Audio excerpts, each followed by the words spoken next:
bien, seguimos adelante en otra historia, donde el rock vive hasta las 5:30 de la tarde. Tenemos mucho más para compartir con todos ustedes. Y bueno, venía el bloque del Colocho, pero tenemos en vivo, vía telefónica, con nosotros a la diputada Verónica Alonso, que va a estar hablando con nosotros sobre todos estos temas que estábamos comentando entre nosotros, ¿no? Violencia doméstica, inseguridad, la situación en las cárceles. Así que bueno, no sé si está por ahí la diputada Alonso. ¿Cómo no? Estoy acá con mucho gusto. Un placer estar en comunicación. ¿Cómo está, diputada? Muchas gracias por este momento y por salir al aire en otra historia. Por favor, al contrario, para mí es un placer. Verónica, mira, estábamos comentando en el programa recién sobre un caso lamentable de violencia doméstica. Justo es una chica que es amiga de uno de los muchachos que tenemos acá conduciendo el programa, que está embarazada, y bueno, se suma a un caso de la semana pasada donde el agresor, que era pareja de la víctima, tenía medidas de prevención, no se podía acercar al hogar.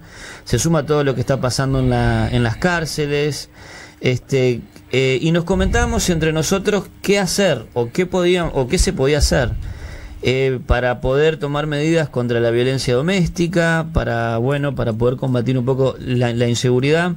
Y la verdad es que nos agarramos la cabeza entre todos, ¿no? Entonces dijimos, qué mejor que poder llamar a una autoridad de nuestro país para que nos dé su opinión sobre el tema y un poco que nos puedas compartir qué es lo que estás haciendo vos o cómo pensás en este sentido, y un poco también qué está haciendo el Partido Nacional de cara a estos temas que son tan complejos, ¿no? Sí, es verdad. Bueno, en primer lugar, el saludo a quien una vez más sufre víctimas de violencia doméstica, que se suman en nuestro país, que parece un número más, ¿no? Y que ya hemos perdido la capacidad de asombro, porque que muera una mujer, y especialmente mujeres, que son quienes sufren más aún el tema de violencia doméstica, una mujer cada 9 días en nuestro país, parece que hemos perdido esa capacidad de entender lo que significa eso, porque detrás de cifras hay personas, y detrás de justamente de estas mujeres que sufren, hay familias, en muchos casos hay hijos, que lamentablemente quedan en una situación desvalida y sin un panorama muy claro hacia adelante. Este es un tema que es un tema muy complejo desde todo punto de vista, de una gran complejidad social, ¿no? Creo que vivimos, y eso forma parte del diagnóstico en esto, que uno no puede no hacer. Uh-huh. Vivimos en una sociedad y en un país donde lamentablemente hemos ido perdiendo. Yo creo que lo conversaba contigo, Gabriel, y en varias oportunidades hemos ido perdiendo lamentablemente esos valores que nos forjaron como sociedad, que nos identificaron: el valor de la solidaridad, el valor del respeto, el valor de la tolerancia, que creo que hemos ido perdiendo, y que uno, cuando pasan estas cosas, no solamente, lo que ha ocurrido en estos días, el caso de los motines, el caso del sistema penitenciario, ve la degradación que venimos teniendo. Pero frente a este diagnóstico que parece muy negativo, uno tiene que buscarle, también la cara positiva, en el sentido de buscar soluciones, porque si solamente viéramos lo malo, claro. En mi caso yo tengo un mandato, no solamente un mandato legal, sino un mandato moral, que me implica comprometerme con estas cosas, y por eso asumo el compromiso diario de decir, podría tomar la decisión, qué mal que estamos, o decir, estamos mal, pero tenemos la responsabilidad de que las cosas mejoren. Y creo que se pueden hacer muchas cosas. En primer lugar, en el caso de violencia doméstica, sí, hay muchas herramientas que se podrían estar aplicando. A ver, dale. Lamentablemente no se aplican. Esto tiene que ver, hay una responsabilidad acá que tiene que ver con la justicia, ¿no? Con el Poder Judicial. El Poder Judicial tiene la obligación de establecer medidas cautelares a quienes han hecho o a quienes han atentado contra las mujeres en estos casos en el primer momento. Y sin embargo, estas medidas cautelares no se cumplen. Todos sabemos que muchas veces, y el 70%, y este es un número muy alto para tomarlo en cuenta, de quienes han sido víctimas de violencia doméstica han sido ya reincidentes, es decir, no fue la primera vez que las golpearon o que las lastimaron, se repitió, y entonces uno dice, ¿por qué llegamos a que se repitiera? Y seguramente en el segundo o en el tercer caso en el que se cometen estos actos de violencia, cada vez son mayores, y en algunos casos terminan con la muerte. Entonces, ¿por qué llegamos a que pase 3 veces? Claro. ¿Por qué no lo frenamos en la primera? Y existen las medidas cautelares, como por ejemplo que estén restringidas el acceso a una determinada distancia de la casa de la víctima. Existen lugares donde las personas víctimas de violencia doméstica deberían poder recurrir, en el caso de la mujer, la comisaría de la mujer, el Instituto de la Mujer.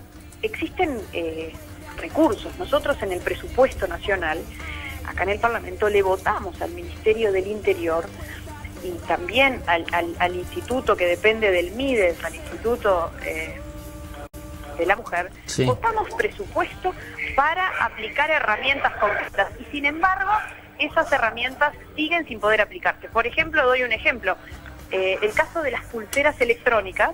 Sí. Es una herramienta que se podría estar utilizando y que sería una herramienta muy efectiva que funciona en otros países del mundo. Bien, sabés que de eso estuvimos comentando, porque la noticia, la escuchamos. ¿Cómo es que funcionan, diputada, esas pulseras? Bueno, se aplican, las pulseras electrónicas se les colocan a quienes son, víctimas.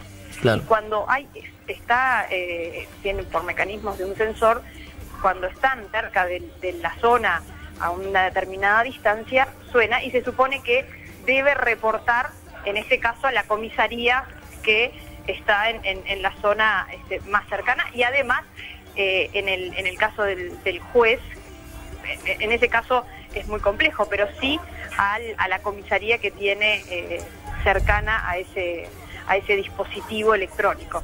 Lamentablemente eso no funciona, no se aplica, y los recursos están. Esas son las cosas que a veces a nosotros, en el caso mío, me revela, porque si uno dijera, bueno, no tenemos los recursos económicos, bueno, se buscará otra forma, pero cuando además están, lo bravo es cuando no se utilizan. Sí, da bronca que se estén perdiendo vidas cuando, se podía prevenir, ¿no? Porque además son prevenibles, por supuesto que no todas, y en este caso yo no quiero cargarle todas las tintas al Estado y al gobierno en particular, ¿no? Porque, acá hay un tema que muchas veces se excede, que es lo que hablamos.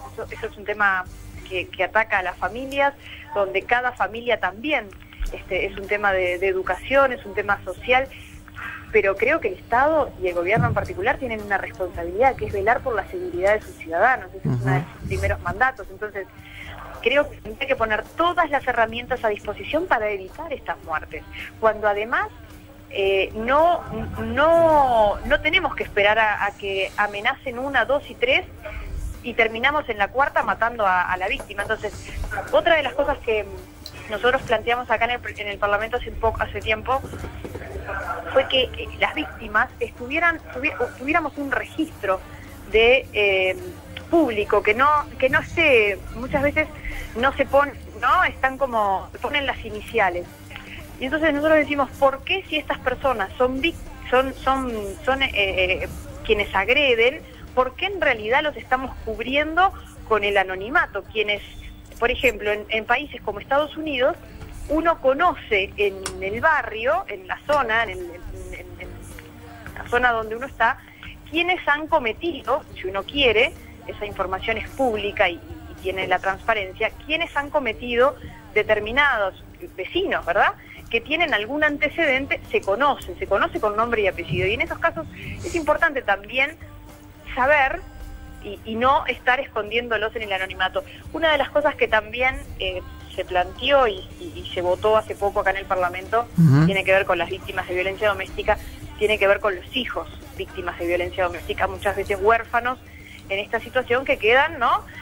El padre va a la cárcel y la madre falleció víctima de esta situación. ¿Qué pasa con esos niños? Muchos casos hay. yo conocí el caso específico de 2 niños que quedaron con su abuela y bueno, la abuela tenía que hacer frente a una situación donde hay una situación económica compleja desde todo punto de vista, porque además hacerse cargo de toda esa situación no es fácil. Bueno, nosotros votamos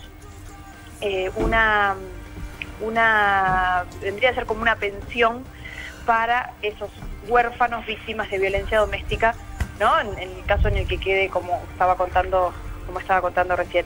Pero hay muchísimas cosas que se podrían hacer que lamentablemente no se hacen. Por ejemplo, que no necesariamente cuando se comete el primer atentado o el primer hecho, bueno, que ya en ese caso no se espere, no se haga un aviso y se le diga, se le advierta. Ya en ese primer caso se apliquen las medidas correspondientes de sanción, ¿no? Claro. Esta es una de las cosas que ¿por qué tenemos que esperar y hacerle un rezongo cuando en realidad el juez debería, frente a los antecedentes que tiene, decir, bueno, no necesariamente tengo que esperar a la segunda, donde capaz que todavía la termina lastimando y por qué no matando? Sí, tal cual. Pero bueno, coincide Verónica Alonso en que hay también creo que lo dejaste entrever, una tarea muy importante del Estado en cuanto a poder prevenir aún más allá de las medidas preventivas del hecho mismo, ¿sí? De la violencia doméstica, de la inseguridad, que tiene que ver con educación en el hogar y con políticas que afirmen la familia para que funcione como debería y que no sea un generador de tanta problemática y de tanta violencia, ¿no? Absolutamente. Yo creo que en esto es una tarea que nos tiene que involucrar a todos, que es un tema complejo, ¿no? Porque por supuesto el primer responsable, como decía, quien tiene que velar por la seguridad que vivimos en este país, pero hay una tarea que es mucho más compleja y que lleva mucho más tiempo, que es el asumir como ciudadanos que también tenemos derechos, pero también tenemos responsabilidades, y que creo que tiene que haber un cambio cultural en el sentido de volver a recuperar esos valores, porque se está mostrando muy claramente que tenemos problemas importantes en ese sentido. Y eso es algo que tenemos que transmitir quienes tenemos familia en nuestro ámbito familiar, quienes como así nos transmitieron a nosotros, y en cada instancia el tema de la educación, que ese también tiene que ser un punto central, la educación, no solamente lo formal, ¿no? El enseñarles a los niños lo que se enseña habitualmente, sino lo que tiene que ver con educación moral, con educación éticamente, qué significa el convivir, el vivir en familia, el tener ¿verdad? Los hábitos que van penetrando, parece muy lentamente en los niños, pero que a la larga generan lo que todos queremos, que es una sociedad mucho más sana, que lamentablemente hoy no la tenemos. Estamos perdiendo lo sano que teníamos en nuestra sociedad. Y eso me parece que es nuestra principal tarea. También como comunicadores, en cada instancia se está impartiendo valores. Como comunicadores ustedes, como legisladores en mi caso, y en cada instancia nosotros también desde nuestro lugar impartir que no solamente con el discurso decir recuperemos valores, porque a veces parece un abstracto que no sabemos qué quiere decir, con las actitudes, con las palabras y con los hechos. Exacto, me parece correctísimo. Bueno, muy bien, diputada, muchas gracias por haber participado en otra historia. Y bueno, no va a ser la última, algún día le vamos a extender la invitación para que pueda estar personalmente en los estudios compartiendo un momento del programa con nosotros, ¿eh? Cómo no, con mucho gusto. Un saludo, un abrazo grande a toda la radioaudiencia de SOE, y acá estoy todas las veces que así lo quieran. Bueno, impecable, muchas gracias entonces. Bueno, seguimos adelante con otra historia.